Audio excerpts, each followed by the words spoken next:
Vote خریدے جا رہے ہیں اور اپنی بیعت کروائی جا رہی ہے۔ اسی لیے تو کہتے ہیں کہ سیاست آل محمد کے گھر کا کام نہیں، سیاست کا رواج یہیں سے شروع ہوا، جو امام حسن کے مقابلے پہ سیاست کر رہا تھا۔ اب گفتگو سمجھ آ رہی ہے سر؟ سکے دیے جا رہے ہیں، ووٹ خریدے جا رہے ہیں۔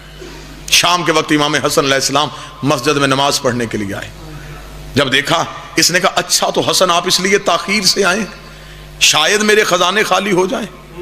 اس نے کہا حسن اگر آپ بیعت نہیں بھی کرتے پھر بھی ٹھیک ہے۔ اس نے اپنے نوکر سے کہا صبح سے لے کے شام تک جتنا خزانہ تقسیم کیا اس کا دگنا کر، حسن کے قدموں پہ ڈھیر کر۔ امام حسن کے قدموں پہ سونے کے سکوں کا ڈھیر آیا۔ امام نے کہا یہ کیوں دے رہا ہے؟ اس نے کہا آپ نے میری بیعت نہیں کی لیکن پھر بھی آپ رسول کے بیٹے ہیں، آپ خالی نہ مسجد سے جائیں، لے جائیں، میں ہندا کا بیٹا ہوں۔ اس نے یہ جملہ کہا، امام حسن مسکرائے۔ امام نے اللہ اکبر کہہ کے نماز شروع کی۔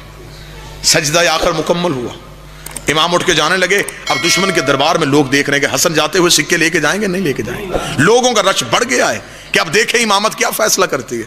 لوگوں کا رش بڑھا ہوا ہے، یا امام نماز ختم کر کے سجدہ آخر سے اٹھے، ایک شخص دوڑتا ہوا مسجد کے باہر لوگوں سے پوچھ رہا تھا حسن مسجد میں ہے، امام علی مقام مسجد میں ہے۔ پتہ چلا امام مسجد میں، دوڑتا ہوا امام حسن کے قدموں پہ ہاتھ رکھ، مولا میں نے منت مانی تھی، میری مراد پوری ہو میں آپ کی جوتی سیوں گا۔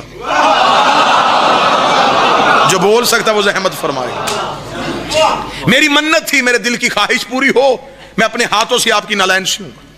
بادشاہ مجھے آپ کی عزت کی قسم ہے، مجھے پتا تھا یہ طاہر قدموں میں جانی ہے، مولا میں نے بغیر وضو کے نہیں سی، مولا ایک ایک ٹانکے میں 2 رکعت نماز شکرانے کی ادا کرتا رہا، مالک میری بڑی محنت لگی ہے، مالک اگر آپ کہیں تو میں پیش کرنا چاہتا ہوں۔ امام حسن نے کہا تیرے ہدیے کو ہم قبول کرتے ہیں۔ اگلی سطر سنیے گا، یہ ہے عشق آل محمد۔ اس نے کہا مولا ایک منت تھی ایک حسرت، منت پوری ہو گئی حسرت باقی ہے۔ امام نے کہا حسرت ہی تو تیری پوری ہوئی۔ اس نے کہا نا مولا وہ منت تھی، منت تھی، یہ کام ہوگا تو یہ کام کروں گا، وہ کام ہو گیا اور میں نے نالین سی دی، اب ایک حسرت ہے۔ امام نے کہا حسرت کیا ہے؟ اس نے کہا منت پوری ہو گئی، حسرت تھی اپنے ہاتھوں سے پہناؤں گا۔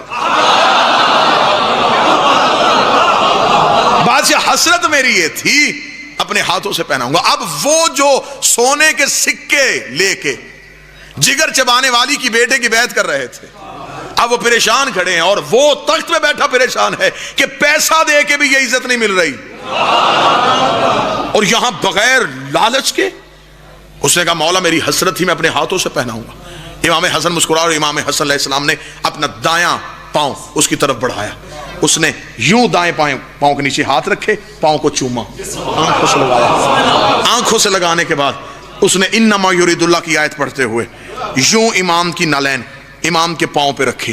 وہ پاؤں میں نالین پہنا رہا تھا، امام نے اپنا دائیں ہاتھ اس کے سر پہ رکھا۔ امام نے کہا تو نے دشمن کے دربار میں رسول کے بیٹے کی عزت کی ہے، اٹھا وہ سکے میں تجھے دیتا ہوں، اٹھا وہ سکے میں تجھے دیتا ہوں۔ فقیر شام نے تخت پہ بیٹھ کے کہا حسن سخاوت کرنے سے پہلے قیمت دیکھ۔ امام نے کہا چپ، میں فاطمہ کا بیٹا،